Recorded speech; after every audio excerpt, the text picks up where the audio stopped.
Quelles sont tes racines et tes fondations? Mes racines. Donc, je suis du Beaujolais. Donc, mon grand-père était de Juliena. Euh, du côté de ma mère, c'est Auvergnat pure souche, quoi. Donc, ce qui me donne le caractère de l'Auvergnat, c'est-à-dire on a beaucoup de recul vis-à-vis des autres et quand on donne son amitié, on la donne entièrement. Et du côté de Juliana, c'est des racines euh, historiques. Plus que, enfin, j'ai une grande partie de ma famille là-bas, je vois pas énormément ma famille. Il fallait choisir dans notre vie entre euh, parce que notre temps était compté, enfin je pense que, comme tout le monde, donc il fallait choisir entre les amis et la famille, on a choisi les amis. Donc on passait beaucoup de temps avec nos amis et notre famille au sens élargi était un peu délaissée, si on peut dire. Du coup, même quand on s'est marié, c'est nous qui avons choisi notre mariage. On a invité nos parents proches, enfin nos pères et mères, chacun, et on a invité surtout des copains. Les fondations, alors ma grand-mère maternelle, ma grand-mère paternelle s'est beaucoup occupée de moi, parce qu'en fait, dans mon histoire personnelle, quand en 68, on a eu un énorme accident de voiture. Euh, donc ma cousine est morte, ma mère était en fauteuil roulant, moi j'étais dans le coma pendant pas mal de temps. Euh, Comme ma mère était en fauteuil roulant, elle allait de centre de rééducation en centre de rééducation, ou quand elle avait des escarres, elle allait au centre des Grands Brûlés à Toulouse. Enfin, donc ma mère ne pouvait pas s'occuper de moi, puisque elle s'occupait à essayer de survivre. Mon père, lui, travaillait, donc il était souvent absent, il- il travaillait beaucoup à l'étranger, en fait. Il travaillait partout à travers le monde. Et donc, c'est ma grand-mère qui s'est occupée de moi. Et donc, du coup, j'ai gardé le caractère de ma grand-mère, qui était une petite bonne femme de 45 kilos, tout mouillé, là, mais qui était sèche et dure au sens dur au travail. On n'est pas là pour rigoler. Euh, qui était prévenante, mais oui, qui était dur, quoi. C'est au sens dur des terriens, quoi, des agriculteurs. Oui, on- un peu comme les Flamandes, là. Elles sont pas là pour c'est pas flémir, enfin, on n'est pas flémissant. Tu avais quel âge quand tu étais chez ta grand-mère? Ah, mais à partir. Non, c'est ma grand-mère qui est venue chez moi. D'accord. Ma grand-mère a quitté sa maison pour venir s'occuper de moi et s'occuper de la maison. Voilà. Puisqu'en fait, nous, on habitait en ville. Et, et voilà, c'est le choix qu'avaient fait mon père et ma grand-mère. Je ne sais pas pourquoi, c'est comme ça. Mais quel âge tu avais? J'avais 8 ans. Qu'est-ce que tu peux me dire encore de tes parents? Mes parents. Mon père, je l'ai toujours considéré comme absent, en fait. Euh, Peut-être injustement, mais il était toujours en voyage. Enfin, il était beaucoup en voyage. Euh, quand il travaillait dans son entreprise, il avait des secteurs importants, un coup Amérique du Sud, un coup Asie. Enfin bon, donc il n'était pas beaucoup là. Quand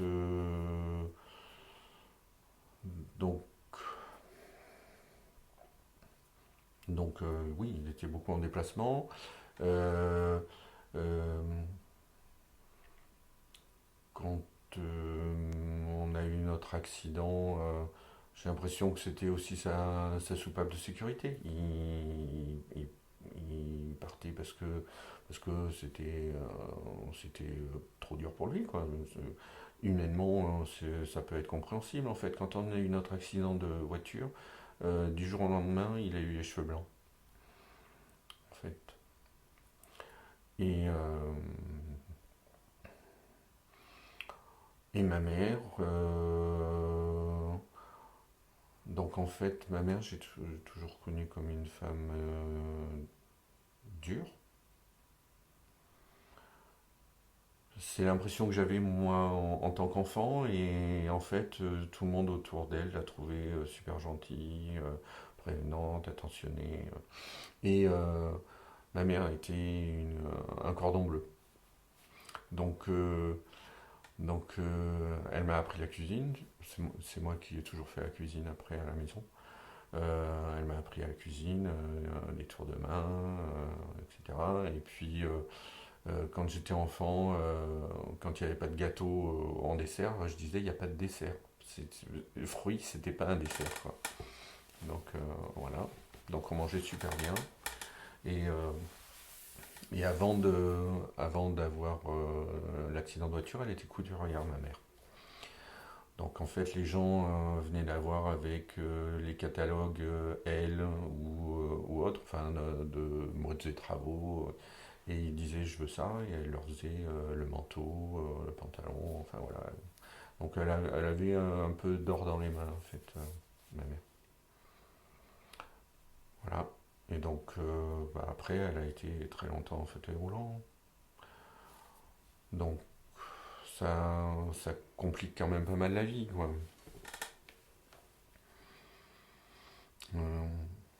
Et donc elle était un peu inquiète pendant mon lycée. J'allais à l'école en moto.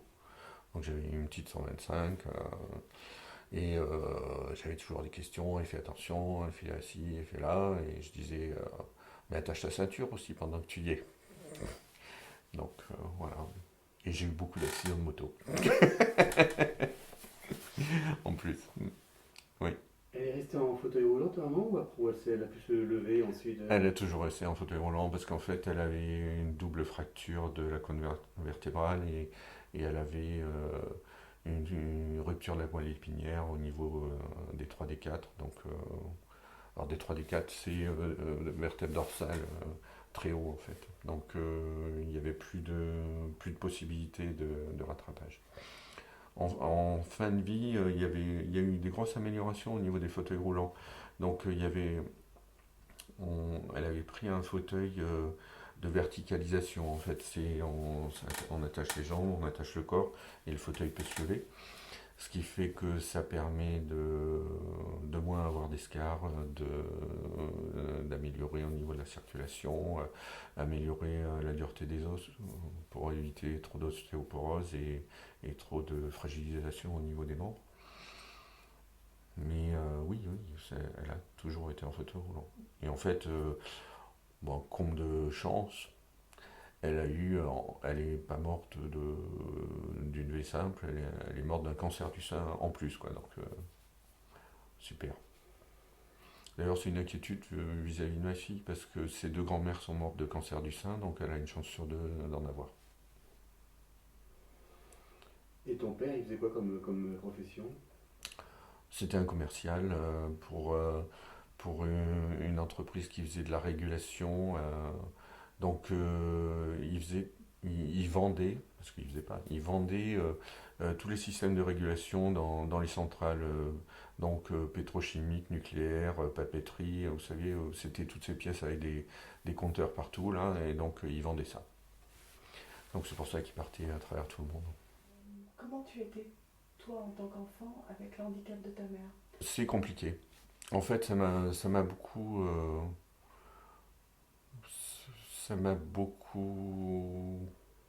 Enfin, j'ai pas eu une vie d'enfant normale, quoi. Euh, Il y a aussi que, bon, il y a le handicap de ma mère, mais Donc moi j'ai fait 6 mois d'hôpital, 2 ans de rééducation, déjà entre 8 et 10 ans ça a été un peu compliqué. Et, euh, et puis après, oui, tu peux pas avoir une enfance normale. Tu pars pas en vacances à la mer ou autre comme tout le monde.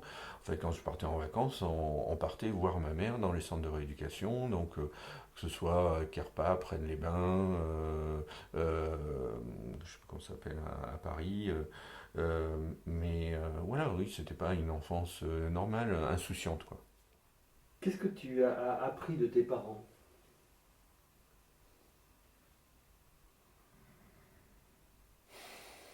La cuisine de ma mère. Le voyage, être indépendant, rapidement. Euh, voilà, c'est déjà beaucoup.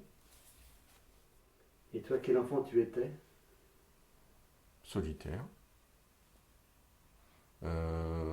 J'allais beaucoup vers les adultes, en fait. Ce qui est bizarre, mais en fait, j'étais souvent entouré d'adultes parce que bon, il y avait les trois enfants du quartier, mais sinon, j'en voyais pas tant que ça. Et je voyais beaucoup d'adultes, donc j'allais, j'étais toujours en questionnement, enfin, à essayer d'apprendre le maximum. En fait, j'étais un peu comme une éponge à vouloir emmagasiner.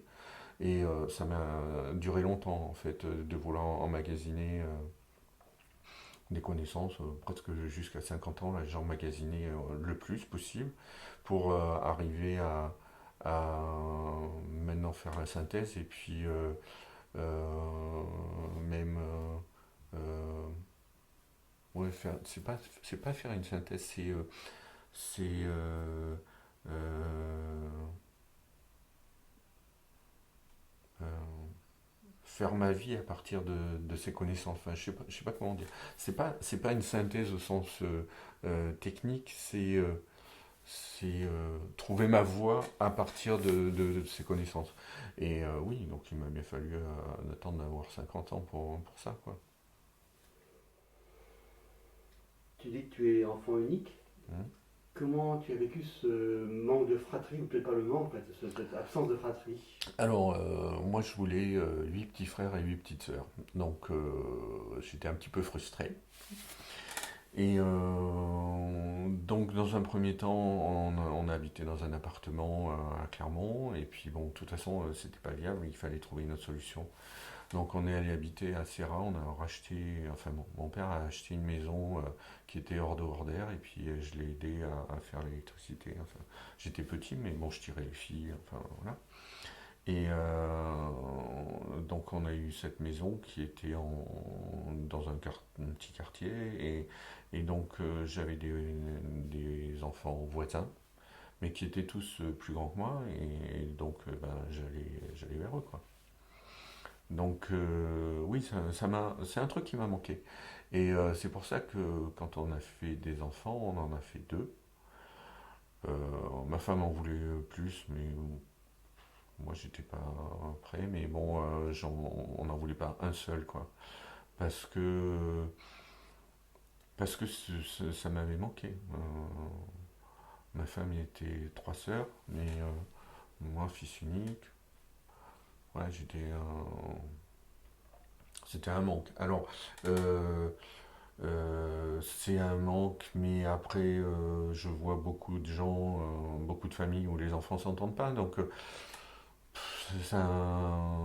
c'est bien ou c'est pas bien, enfin je ne sais pas quoi. La vie a choisi pour moi et puis hop quoi. C'est une- je suis assez fataliste là. La vie choisit pour moi et, et voilà. Du coup, suite à l'accident, si j'ai eu cette espèce de d'approche de la mort, enfin c'est d'être très près de la mort. Et ce qui fait que ben déjà tout ce qui s'est passé depuis, c'est durable. Au sens, ben, j'aurais pu mourir avant. Donc tous les jours, c'est un bonheur. souffre, non, mais sur le principe général, tous les jours c'est un bonheur. Et du coup, j'ai pas peur de la mort. La mort, j'en ai pas peur. J'ai peur de la maladie, mais la mort, non.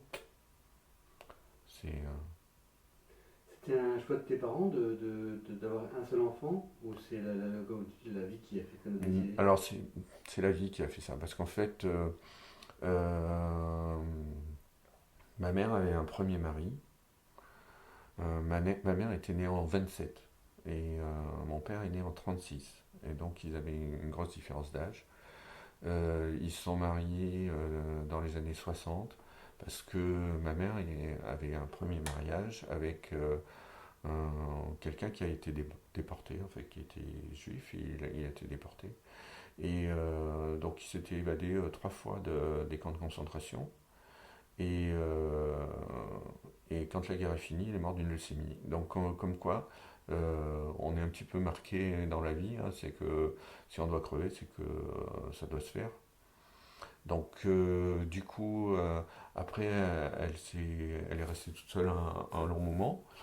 Et puis, ils se sont trouvés avec mon père, je ne sais pas comment, enfin, moi, je ne suis pas allé chercher. Et, euh, et du coup, c'était déjà relativement tard pour faire des enfants. Donc, simplement au niveau de la physiologie. Quand tu étais enfant, jusqu'à l'adolescence, on va dire, quels étaient tes rêves? Je ne sais plus. Je ne sais plus quels étaient mes rêves. J'étais enfant, je ne sais pas quels étaient mes rêves. Adolescent, j'étais très marqué politiquement. Donc, toute mon adolescence, j'ai collé des affiches. J'allais dans des réunions politiques. Après, j'étais très déçu. Donc, ça a été vite réglé. Oui, oui, j'étais très marqué politiquement au sens. Et même, j'ai fait partie des gens qui avaient acheté 10 mètres carrés dans le Larzac pour qu'il n'y ait pas de camp militaire. Donc voilà, j'étais marqué gauche, bien sûr. Est-ce que tu peux nous raconter un souvenir particulier de ton enfance qui t'aurait marqué? C'est une bonne réflexion, ça. Oui. Alors, j'étais tout petit. J'étais. Donc, c'était dans le village où habitait ma grand-mère. Il y avait des poules et il y en a une qui me coursait et qui m'a piqué les mollets. Je pense que parce que je les avais fait chier avant, hein. Donc, elle m'a couru après, elle m'a piqué les mollets. Donc, j'ai une haine absolue vis-à-vis des poules.